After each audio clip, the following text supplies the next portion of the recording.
€5500 voor project Slechtzienden. Verenigingsleven Oerlo.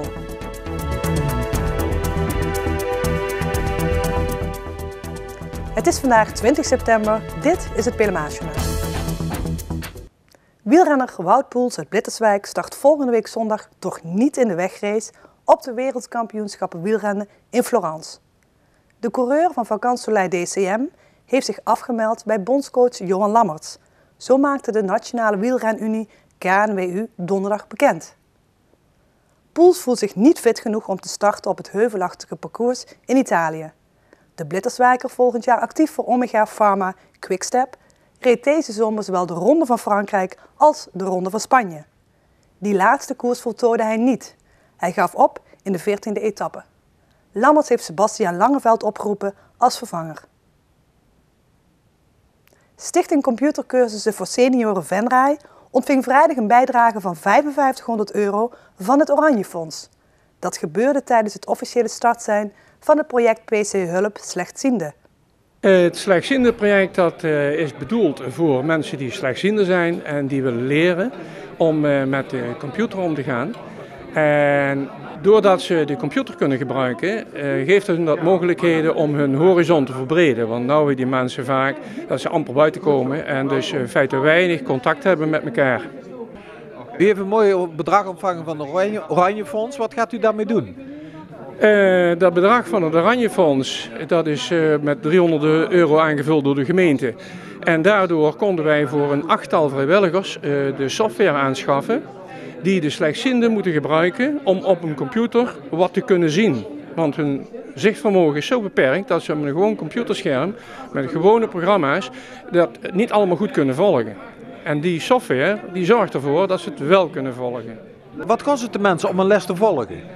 En de vrijwilligers die komen in het kader van het slechtziendenproject bij de mensen thuis. En de bedoeling is dat ze dan maximaal een uur hulp krijgen. En die hulp is gericht op hun eigen vraag. En voor dat uur betalen ze een vergoeding van €5.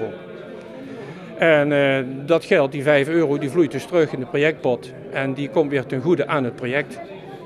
Jullie doen dit niet vandaag alleen, want er is ook een open huis voor de senioren. Ja. Vandaag hebben wij ons jaarlijkse open huis, waarbij we dus in feite onze cursussen aan de man brengen. Dus duidelijk vertellen wat we allemaal hebben. We hebben ook een aantal nieuwe cursussen, we hebben ook workshops. En we hebben gedacht dus op de dag van vandaag, dus de officiële start te doen van het slechtziendenproject. Stichting Loobeek houdt op zaterdag 28 september van 4 tot 6 uur 's middags een informatiebijeenkomst. Deze bijeenkomst gaat over het plan om bij de Loobeek in Merselo een volmolen, een boerenschans en een schaapskooi te bouwen. De volmolen en de schans passen in het plan van de reconstructie van de Loobeek. Ook de schaapskooi krijgt straks een plek in het dal van de Loobeek. De opzet is om de schaapskooi een bezoekerscentrum in te richten met informatie over de Loobeek, de schans, de volmolen en de historie van de schaapscompagnie. De 3 projecten hebben een link met het verleden van het dorp Merselo. En om 4:15 wordt er een demonstratie schapendrijven gegeven. Verenigingen worden over het algemeen steeds kleiner. Ze hebben meer moeite om leden te vinden. Ook in de gemeente Venray merken veel verenigingen dat ze kleiner worden. In Oerlo gaat het echter goed met het verenigingsleven. En dat begint al bij de jeugd. Hoe ze in Oerlo, zowel bij de scouting, de welpen, maar ook in de jeugdsoos, ziet hoe ze de jeugd erin betrekken. En dan ook in de ruimste zin van het woord betrekken. Dus dat wil ook zeggen dat ze wat verantwoording krijgen, maar ook een budget krijgen om wat te organiseren. Dan zie je eigenlijk dat de jeugd het daar eigenlijk al met de paplepel ingegeven krijgt. En ja, daar zie je eigenlijk de eerste leuke dingen ontstaan. Oerlo heeft een aantal floriserende verenigingen. Zo heeft SVOC 01 meer dan 500 leden. En ook de fanfares, SOS en KBO doen het goed. In andere dorpen is er meer moeite met het vinden van de leden. Volgens Nelissen komt dit voornamelijk doordat een vereniging een nieuw lid te zakelijk benadert.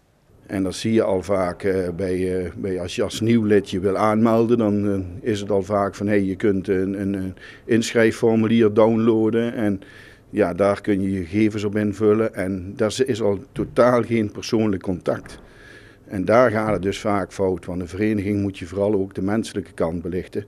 En ja, dat is iets wat vaak een beetje ondersneeuwt bij veel verenigingen. Afgelopen week gaf Nelis een presentatie in IJsselstein over het verenigingsleven in Oerlo. Op die manier hoopt de dorpsraadvoorzitter de kennis van hun dorp over te dragen bij andere verenigingen. Tot zover dit Pelemaasjournaal. Tips kunt u mailen naar de redactie en deze uitzending wordt herhaald tot en met zaterdag 12 uur 's middags. Zaterdagavond is er een herhaling van Venray van het jaar. Weer of geen weer, bij ons is het altijd vakantieweer. Komende nacht is het droog en ook overdag blijft het droog, maar bewolkt.